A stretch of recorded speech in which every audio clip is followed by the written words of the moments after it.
আমাদের চারপাশে তো কত কিছুই ঘটছে তাই না? পাখির ডাক, গাড়ির হর্ন কিংবা হয়তো বেজে ওঠা প্রিয় কোনো গান, এই সব কিছুই শব্দ। কিন্তু কখনো কি মনে হয়েছে এই শব্দ জিনিসটা আসলে কি? চলুন আজ শব্দের বিজ্ঞানের এই বিস্ময়কর জগতে একবার ডুব দেওয়া যাক। একবার ভাবুন তো, একদিকে ভোরের পাখির মিষ্টি কলরব, আবার অন্যদিকে গভীর সমুদ্রে সাবমেরিন খুঁজে বের করার মতো জটিল প্রযুক্তি। দুটো তো একেবারে ভিন্ন জগতের ঘটনা, কিন্তু এদের মূলে রয়েছে একটাই জিনিস, শব্দ। এই যে অদৃশ্য একটা শক্তি, এটা আসলে কি? এর রহস্যটা কোথায়? এই প্রশ্নটা দিয়েই শুরু করা যাক আমাদের আজকের আলোচনা। খুব সহজ করে যদি বলি, শব্দ হলো এক ধরনের শক্তি, আর এর জন্ম হয় কম্পন থেকে। যখনই কোনো কিছু কাঁপে, সেটা গিটারের তার হোক বা আমাদের গলার ষড়যন্ত্র, তখনই সেই কম্পনটা তার চারপাশের মাধ্যমে ছড়িয়ে পড়ে। আর এই যে শক্তিটা ছড়িয়ে পড়ছে তরঙ্গ হয়ে, এটাই হলো শব্দ। তাহলে কম্পন থেকেই যে শব্দের জন্ম, এটা তো পরিষ্কার। কিন্তু সেই কম্পন উৎস থেকে আমাদের কান পর্যন্ত ভ্রমণ করে কিভাবে? এর যাত্রাপথের কি কোনো নির্দিষ্ট নিয়ম বা শর্ত আছে? চলুন সেটাই এবার দেখা যাক। শব্দের চলার জন্য সবচেয়ে জরুরি জিনিসটা হলো একটা মাধ্যম, মানে কঠিন, তরল বা গ্যাসীয় কিছু একটা লাগবে। এই কারণেই কিন্তু সিনেমার ওই যে স্পেসশিপ বিস্ফোরণের দৃশ্যগুলো, ওগুলো আসলে সায়েন্স ফিকশন। কারণ বাস্তবে ওগুলো একেবারে নিঃশব্দ হওয়ার কথা। কারণ মহাশূন্যে তো কোনো বাতাস নেই, তাই কম্পন ছড়ানোরও কোনো উপায় নেই। বিজ্ঞানের ভাষায় একেই বলে যান্ত্রিক তরঙ্গ, যার চলার জন্য কোনো না কোনো মাধ্যম অপরিহার্য। শব্দ যে তরঙ্গের মতো চলে, সেটা তো আমরা জানলাম। কিন্তু সব তরঙ্গ কি একই রকম? শব্দ ঠিক কোন ধরনের তরঙ্গে পরিণত হয়? আসুন তো তরঙ্গের ভেতরের দুনিয়াটা একটু ঘুরে দেখি। মূলত তরঙ্গ হয় দু রকমের, যা এখানে দেখানো হয়েছে। একটা হলো অনুদৈর্ঘ্য বা লঙ্গিটিউডনাল, যেখানে মাধ্যমের কণাগুলো তরঙ্গের দিকেই সামনে পেছনে কাঁপে। আর অন্যটা হলো অনুপ্রস্থ বা ট্রান্সভার্স, যেখানে কণাগুলো কাঁপে ওপর নিচে, মানে তরঙ্গের গতির সাথে ৯০ ডিগ্রি কোণে। বাতাসের শব্দ কিন্তু এই প্রথম প্রকারের, মানে অনুদৈর্ঘ্য তরঙ্গ। ব্যাপারটা না একটা দারুণ উদাহরণ দিয়ে বোঝা যায়। ধরুন, একটা লম্বা স্প্রিং বা স্লিংকিকে যদি একদিক থেকে ধাক্কা দেওয়া হয়, তাহলে যেমন একটা ঢেউ সামনের দিকে এগিয়ে যায়, ওটাই হলো অনুদৈর্ঘ্য তরঙ্গ। আর শান্ত পুকুরে ঢিল ছুড়লে যে ঢেউ ছড়িয়ে পড়ে, যেখানে জলের কণাগুলো শুধু উপরে নিচে নাড়াচাড়া করে, সেটা হলো অনুপ্রস্থ তরঙ্গ। আর হ্যাঁ, বিজ্ঞানের সব কিছুর মতোই শব্দেরও কিন্তু একটা নিজস্ব গণিত আছে। আর তার সবচেয়ে গুরুত্বপূর্ণ সমীকরণগুলোর একটা হলো এটি, v=f ল্যাম্ডা। এখানে v হলো শব্দের গতি, f হলো তার কম্পাঙ্ক, মানে প্রতি সেকেন্ডে কটা কাঁপুনি হচ্ছে, আর ল্যাম্ডা হলো তরঙ্গ দৈর্ঘ্য, মানে একটা পূর্ণ কম্পনের দৈর্ঘ্য। এই তিনটির সম্পর্কই ঠিক করে দেয় একটা শব্দ কেমন হবে। এই চার্টটা দেখুন, কি দারুণ একটা জিনিস দেখাচ্ছে, তাই না? মাধ্যম যত ঘন, শব্দ তত জোরে দৌড়ায়। বাতাসে শব্দের গতি যেখানে সেকেন্ডে প্রায় ৩৩২ মিটার, সেই একই শব্দ জলের মধ্যে দিয়ে যায় প্রায় ৫ গুণ দ্রুত। আর স্টিলের মতো কঠিন পদার্থের মধ্যে দিয়ে তো প্রায় ১৫ গুণ দ্রুত গতিতে পৌঁছাতে পারে। কারণটা সহজ, কঠিন পদার্থের অণুগুলো একে অপরের অনেক কাছে থাকে, ফলে কম্পনটা খুব দ্রুত এক অণু থেকে আরেক অণুতে চলে যেতে পারে। খালি ঘর বা পাহাড়ের চূড়ায় গেলে একটা খেলা আমরা হয়তো ছোটবেলায় অনেকেই খেলেছি, নিজের নাম ধরে চিৎকার করা আর তারপর সেটা আবার ফিরে শোনা। এই যে শব্দ বাধা পেয়ে ফিরে আসে, একেই আমরা বলি প্রতিধ্বনি। কিন্তু এর পেছনের বিজ্ঞানটা কি? প্রতিধ্বনি শোনার রহস্যটা লুকিয়ে আছে ছোট্ট একটা সংখ্যার মধ্যে, ০.১ সেকেন্ড। আমাদের মস্তিষ্ক যে কোনো শব্দ শোনার পর তার রেশ প্রায় ০.১ সেকেন্ড পর্যন্ত ধরে রাখে।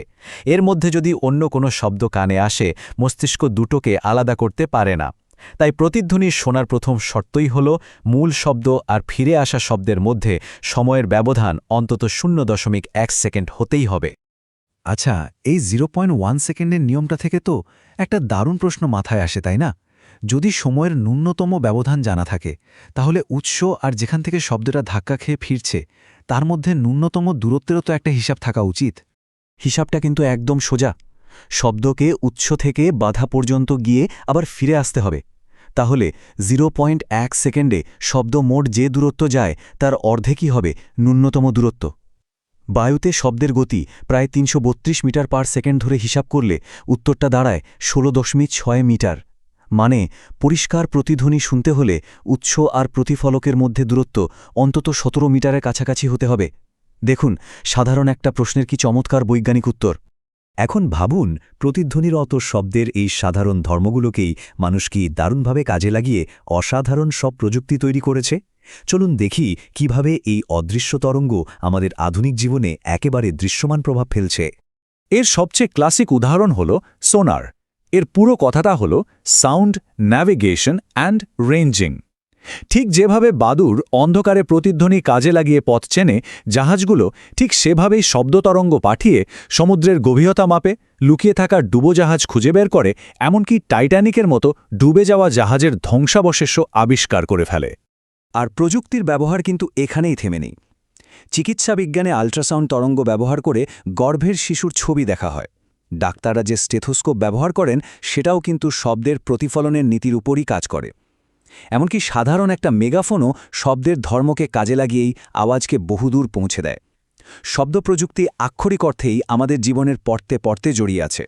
এতক্ষণ তো আমরা শব্দের ফিজিক্স নিয়ে কথা বললাম, কিন্তু এই সব কাঁপুনি আর ঢেউ আমাদের মাথায় সুর, কথা বা কোলাহল হয়ে ওঠে কিভাবে? চলুন এবার একটু জীববিজ্ঞানের দিকে মন দেয়া যাক, আমাদের কানের অসাধারণ গঠন আর তার কার্যকারিতার দিকে। এই চার্টটা দেখলে সত্যি অবাক হতে হয়। শব্দের যে এত বড় একটা জগৎ, তার কি সামান্য একটা অংশ আমরা আসলে শুনতে পাই। আমাদের কান সাধারণত 20 হার্জ থেকে 20,000 হার্জের কম্পাঙ্কের মধ্যেই সংবেদনশীল। এর চেয়ে কম কম্পাঙ্কের শব্দকে বলা হয় ইনফ্রাসাউন্ড বা শব্দেতর, আর এর চেয়ে বেশি কম্পাঙ্কের শব্দকে বলা হয় আল্ট্রাসাউন্ড বা শব্দোত্তর। এই দুই জগতের কোনো শব্দই আমাদের কানে ধরা পড়ে না। কিন্তু মজার ব্যাপার হল, প্রাণীজগতের অনেকেই কিন্তু আমাদের মতো সীমাবদ্ধ না। হাতিরা আমাদের শোনার সীমার নিচের মানে ইনফ্রাসাউন্ড ব্যবহার করে বহুদূর থেকে নিজেদের মধ্যে যোগাযোগ করে। আবার বাদুড় আর ডলফিনরা আল্ট্রাসাউন্ড ব্যবহার করে এক ধরনের শব্দের দৃষ্টি বা ইকোলোকেশনের মাধ্যমে শিকার ধরে আর পথ চলে, যা আমাদের কাছে নীরব, তা হয়তো অন্য প্রাণীদের কাছে যোগাযোগের একটা কোলাহলপূর্ণ মাধ্যম। শব্দ আমাদের জীবনকে আনন্দ দেয়, ঠিক, কিন্তু সেই শব্দই যখন অতিরিক্ত আর কর্কশ হয়ে ওঠে, তখন তা একটা ভয়ঙ্কর সমস্যা হয়ে দাঁড়ায়। আমরা একে বলি শব্দদূষণ।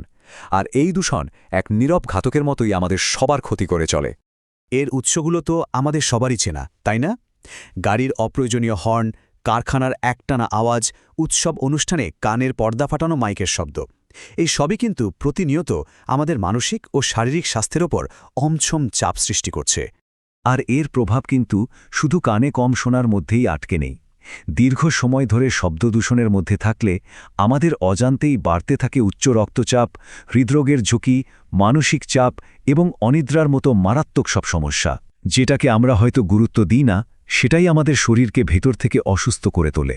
তাহলে দেখুন, শব্দের বিজ্ঞানকে জানা মানে শুধু কিছু সূত্র বা সংজ্ঞা মুখস্থ করা নয়। এর মানে হল শব্দের শক্তি এবং তার ভালো মন্দ প্রভাব সম্পর্কে সচেতন হওয়া। এই জ্ঞানই কিন্তু আমাদের নিজেদের স্বাস্থ্য এবং আমাদের চারপাশের পরিবেশকে এই অদৃশ্য বিপদ থেকে রক্ষা করার গুরুত্বটা বুঝিয়ে দেয়। তাই শেষ করার আগে একটা প্রশ্ন কিন্তু থেকেই যায়। প্রযুক্তির হাত ধরে আমরা একদিকে যেমন সোনার বা আল্ট্রাসাউন্ডের মতো বিস্ময়কর জিনিস পেয়েছি, তেমনি অন্যদিকে পেয়েছি গাড়ির হর্ন আর কারখানার কর্কশ আওয়াজ। এই অগ্রগতির কোলাহল কি আমাদের অজান্তেই একটা শান্ত ও সুস্থ ভবিষ্যৎ থেকে দূরে ঠেলে দিচ্ছে? উত্তরটা আমাদের সকলকেই খুঁজতে হবে।